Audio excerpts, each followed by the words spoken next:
سيرة الصالحات نبع نقي منه نروي نفوسنا الظامئات نرشد البنت باصطفاء المعاني كي ترى في ركائب السابقات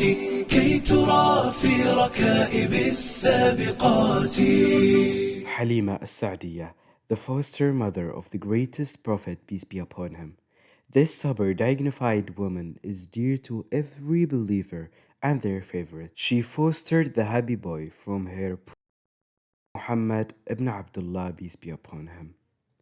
He slept on her loving bosom, in her tender lap. He took his first steps. He gained eloquence from her and her people, Bani Sa'd.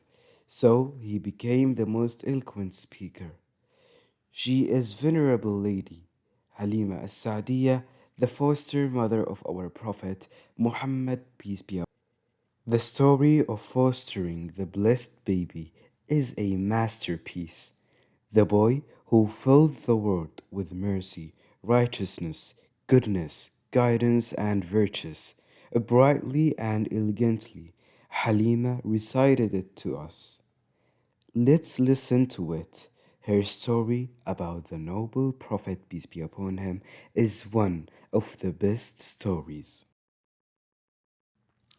Halima As-Sadiyah said, "We went outside our house, me, my husband, and our baby, waiting for the arrival of the infants to be fostered. The women from my tribe, Banu Sa'd, were also there for the same reason. It had been a year of drought. The crops had withered. The land was barren.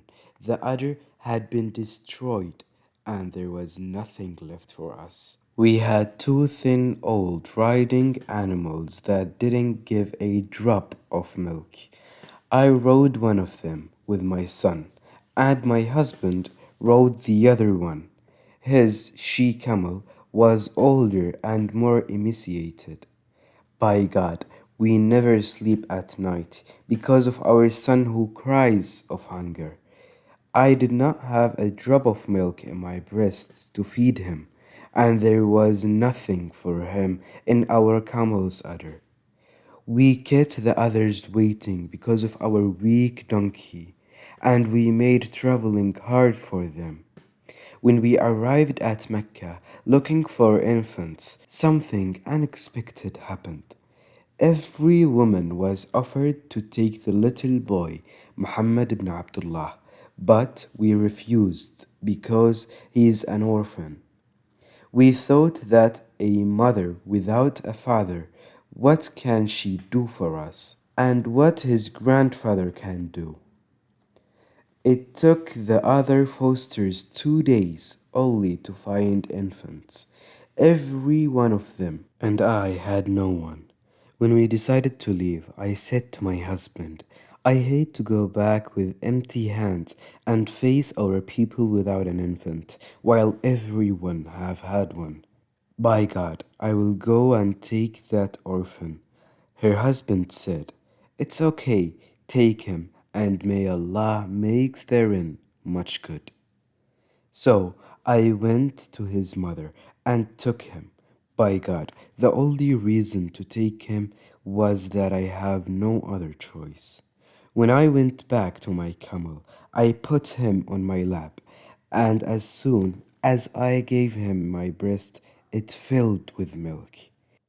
The boy drank until his thirst is quenched, and his brother too. Then they slept. Me and my husband slept beside them. Usually, we barely sleep with our baby. My husband took a look at our old she-camel, and he was surprised by her full udder. He couldn't believe his eyes, and he milked the camel and gave us to drink. We drank until we are full and slept in one of our best nights. In the morning, my husband said to me, Do you know that we have a blessed kid, Halima? Yes, I know, and I hope for the best. I said.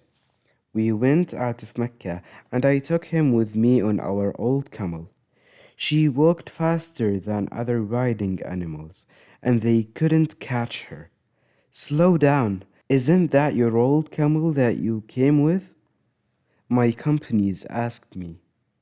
I answered them with yes, by God it is. They said, something is going on with it. We arrived at our home, Banu Sa'd. It was the driest land I have ever seen, but our sheep kept coming and they were grazing.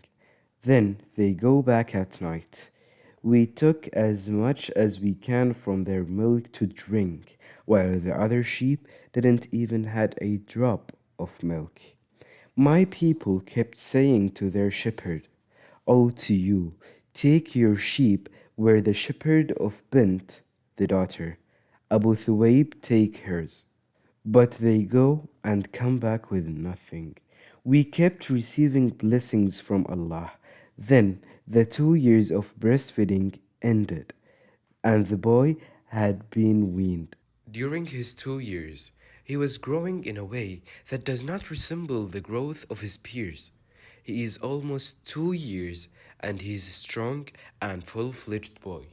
We took him to his mother, but we were eager to take him to stay with us after the blessings we had seen after him.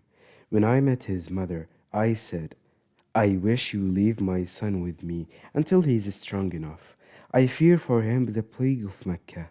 I insisted until she agreed. Optimistically and happily, we went back with him. Then it was only few months when something happened to him that frightened him and worried us.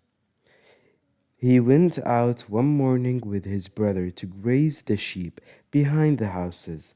It was only a while until his brother came running to us, saying, Come and see my Qurayshi brother.